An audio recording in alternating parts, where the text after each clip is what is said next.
ভুবনেশ্বরে গিয়ে প্রথম দিন কি খেলাম চলো তোমাদের দেখাই। আমরা মূলত একটা কনফারেন্স অ্যাটেন্ড করতে গেছিলাম। সবাই বাড়ি থেকে কিছু না কিছু নিয়ে গিয়েছিল, আর আমরা রুমের মধ্যেই একটা পটলাক টাইপের করে নিয়েছিলাম। প্রথমেই ছিল এই ফ্রাইড রাইস, যেটা আমার এক বান্ধবী বানিয়ে নিয়ে গিয়েছিল। এর সাথে ছিল চিকেন, যেটা আমি বানিয়েছিলাম।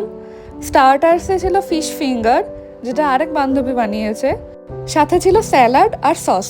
আমি যখন এই ভিডিওটা করছি তখন প্রায় সবার খাওয়া হয়ে গেছে, তাই সব কিছুর কোয়ান্টিটি অনেকটাই কমে এসছে, কিন্তু প্রকৃতপক্ষে আমরা অনেকটা করেই নিয়ে গেছিলাম সবাই সবকিছু। তো আমি আমার মতন থালাটা সাজিয়ে নিলাম আর ফিশ ফিঙ্গার দিয়ে খাওয়া শুরু করলাম। ফিশ ফিঙ্গারটা অসাধারণ হয়েছিল খেতে, আর এই সসে ডুবিয়ে খেতে আরো ভালো লাগছিল।